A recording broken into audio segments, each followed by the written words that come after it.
आज हम बनाएंगे 1 कप गेहूं के आटा से 1 केजी मिठाई। इसको बनाने में कोई मेहनत नहीं, नहीं मावा नहीं दूध, बिना फेल हुए 10 से 12 मिनट में बनके तैयार हो जाता है। एक बार बनाएंगे बार बार बनाने का फरमाइश होगा। इसको गेस्ट मेहमान बन के कहीं जा रहे हैं तो भी बना कर ले जा सकते हैं। कोई त्योहार पर भी बनाइए, रक्षाबंधन पर भी बनाइए, कभी भी इसको फटाफट से सस्ते में बना सकते हैं। महीनों दिन के लिए स्टोर करके भी रख सकते हैं, खराब नहीं होगा। चलिए रेसिपी को शुरू करते हैं, वीडियो को पूरा देखिएगा। नमस्कार दोस्तों, साधना किचन बिहारी चैनल में आप सभी को बहुत बहुत स्वागत है। यहाँ 2 स्पून एक कढ़ाई में घी डालना है और चूल्हा जलाकर धीमी आंच करके घी डालिएगा और धीरे धीरे बबल्स में 1 कप गेहूं के आटा को डालना है। अब इस आटा को धीरे धीरे चलाते हुए भूनना है और बढ़िया से मिलाते जुलाते इस आटा को थोड़ा टाइम देकर के भुनेंगे। सारा टाइम टेबल बताएंगे, कब मीडियम आंच पे भुनना है, कब स्लो आंच पे भुनना है, कब तेज आंच पे भुनना है। अभी इसका आंच बिल्कुल धीमी है। इस आटा का कलर बिल्कुल चेंज नहीं होना चाहिए और भुनाई भी परफेक्ट 100% सही होना चाहिए। भुनाई जब बढ़िया बनेगा ना दोस्तों, तभी इतना खस्ता यह मिठाई बन के तैयार होता है। इसमें शाइनिंग आने लगेगा, देख सकते हैं इसका शाइनिंग। 2 मिनट 3 मिनट स्लो आंच पे पका और 4-5 मिनट मीडियम आंच पे पका। अब इसको तेज आंच पे 1 मिनट तक भूनना है और फिर स्लो आंच पे तो 3 मिनट और भूनना है। अब इसका कलर देखिए, इस तरह से जब आटा हो जाएगा और इसमें का घी बाहर छोड़ देगा, सारा घी छोड़ दिया। फर्स्ट बार में देखे थे आटा इतना गीला नहीं था और जब पकते पकते भुनाई होते होते इसका घी छोड़ देता है तो आटा गीला हो जाता है। तो निकाल लीजिए और कढ़ाई को उतार करके अभी रख लीजिए नीचे, चूल्हा बंद करके। यहाँ हरी वाली इलायची यानी छोटी वाली इलायची ले लेना है 4-5 और इसे कूट लेना है। इसका छिलका निकाल लेंगे। छिलका को हम चाय में इस्तेमाल करेंगे, चाय स्वादिष्ट हो जाता है। और इसका दाना जो है ना, उसको हम इस मिठाई में इस्तेमाल करेंगे। देखिए इस छिलका को फेंकिएगा नहीं, चाय पत्ती में डाल के छोड़ दीजिए, चाय के साथ पकते जाता है।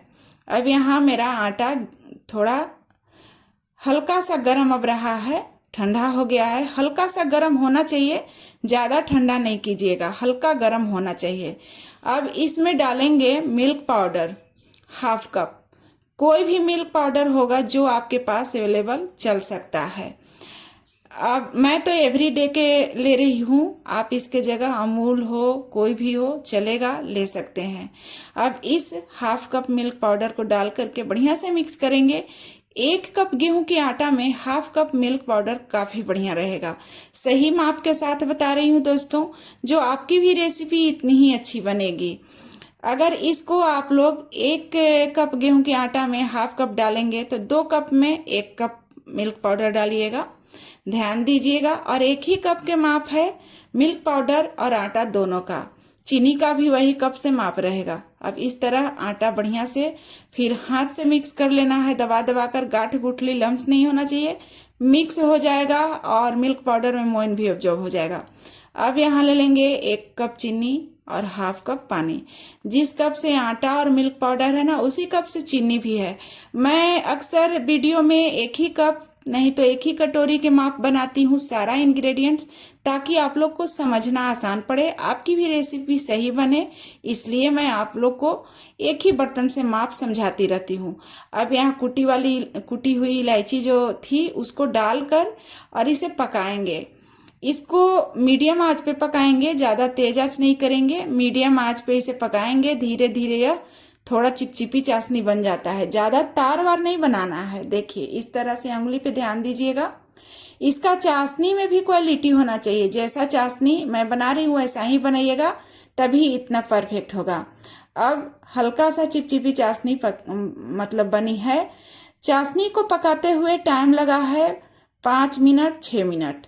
अब इसमें आटा डाल के बढ़िया से धीमी आंच पे अभी पकाना है, ताकि इसमें का लम्स ना रहे। गांठ गुठली मिट जाता है धीमी आंच पे जब डालिएगा आटा और पकाइएगा कंटिन्यू, धीरे धीरे चलाइएगा तो इसमें गांठ गुठली बिल्कुल नहीं रहता है।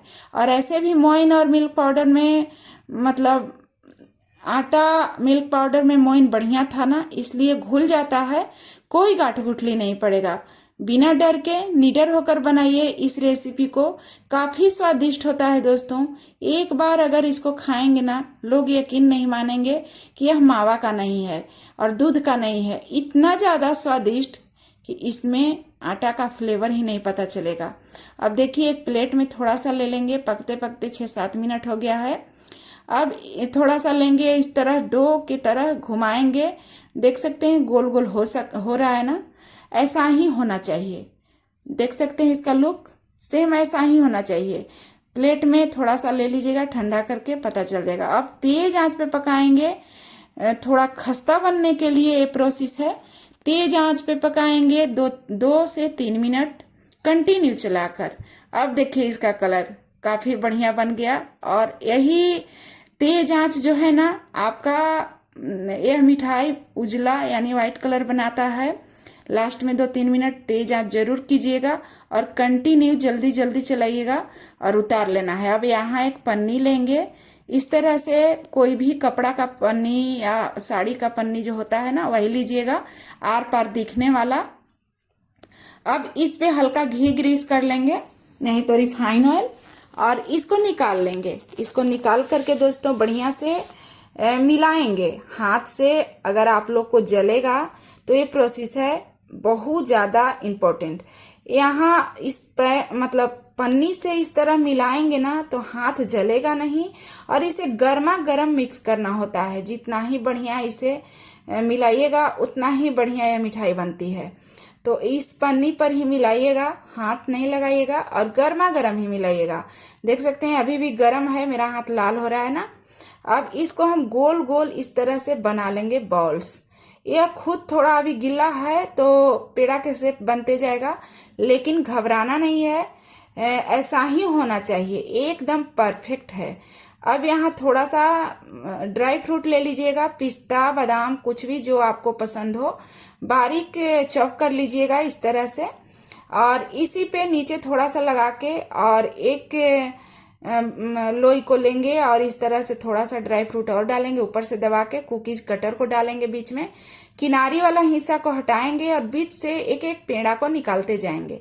देख सकते हैं इसका लुक इतना मस्त बना ना कि मैं भी नहीं सोची थी। मेरे घर में तो लूट करके खा जाते हैं लोग, इतना तारीफ करते हैं। मैं तो जब भी बनाती हूँ किसी के सामने नहीं बनाती तो लोग यकीन नहीं करते हैं कि यह गेहूं की आटा का है। इतना ज़्यादा स्वादिष्ट होगा। जो बचा हुआ है उसको भी इस तरह से गोल गोल करके सिमट करके एक जगह, और इसे हम भी पेड़ा बना लेंगे काट करके। सारा एक डिजाइन के मेरा पेड़ा बन के तैयार हो जाता है। इसको बनाने में कोई मेहनत नहीं, कोई टेंशन नहीं। अब इसका कलर देखिए दोस्तों, बढ़िया से ठंडा हो गया। ठंडा होने के बाद में इतना ज़्यादा सुंदर इसका कलर बनता है, लेकिन इसका स्वाद जब चखेंगे ना तो चस्का लग जाएगा। कोई भी त्योहार पे बनाइए, दूध ना रहे तो भी बनाइए, मावा ना रहे तो भी बनाइए। इस मिठाई को बिना मावा बिना दूध के झटपट एकदम खस्ता पेड़ा बन के मेरा तैयार है। इसको आप लोग आराम से 1 महीना तक खाएंगे तो भी खराब नहीं होगा। इस वीडियो को इतना ज़्यादा शेयर कीजिएगा कि और लोग भी बना सकें इतना टेस्टी मिठाई, और लाइक कीजिएगा दोस्तों, प्यारा सा कमेंट भर भर के कीजिएगा, और हाइप करना नहीं भूलिएगा, हाइप जरूर कीजिएगा। बेल आइकन को दबाइएगा। मेरी यूनिक रेसिपी देखने के लिए साधना किचन से जुड़िए।